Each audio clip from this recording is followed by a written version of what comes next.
Di bababa sa 7 bayan sa Cagayan ang nakararanas po ng baha. Nakataas pa rin po ang gale warning dahil sa lakas ng mga alon na sumira sa ilang bangka. At live mula roon nakatutok si Jasmine Gabriel Galban. Jasmine?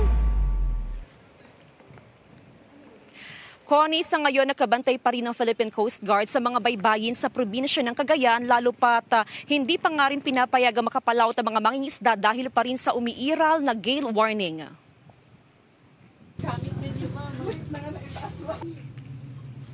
Itinaas ni Ampi Onciano ang mga gamit sa kanyang bahay sa barangay Santa Cruz, Santa Ana, Cagayan. Tumataas kasi ang baha sa lugar, bunsod ng pag-ulan na dala ng bagyong Karina. Biglaan po yung pagtaas ng tubig. Ito po ang itsura ng kuwan. Harapan namin. Yung mga gamit niyo, mama? Ay, nabasa po yung mga appliances. Sa monitoring ng PDRRMO, apektado ng baha ang ilang barangay sa Santa Ana, Peña Blanca, Enrile, Apari, Bugay, Santa Teresita at Calayan. Nakabantay ang Philippine Coast Guard sa mga baybayin sa probinsya. Bawal pa rin pumalaot ang mga mangingisda dahil sa nakataas na gale warning. Wala namang mga nagpupuslit sir ng mga bangkero na lalaot? Ay, wala po ma'am. Pinipigilan natin yan. Hindi pwedeng may pumalaot yan ma'am kasi kailangan nilang sumunod sa atin sa ini-implement natin na batas.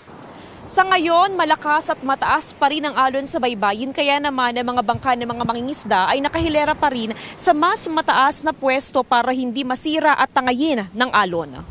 Pero ang ilang bangka sa bahagi ng Barangay Palawig ang nawasak. Nasira. Ay dahil? May kayo pa doon na anod. Sobrang lakas sir. Sa Calayan, tulong-tulong ang mga otoridad na mailagay sa maayos na lugar ang mga bangka para hindi matangay ng malakas na hampas ng alon.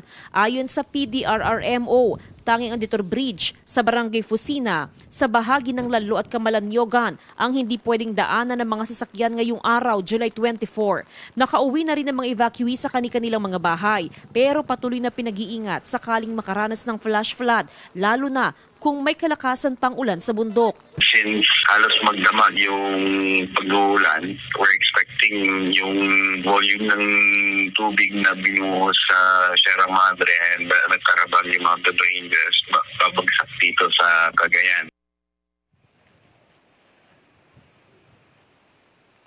Connie, sa monitoring ng PDRRMO as of 6 p.m. ay nasa 2 meters ang antas ng Bunton River. Malayo pa sa 6 meters na critical level. Connie? Maraming salamat, Jasmine Gabriel Galban.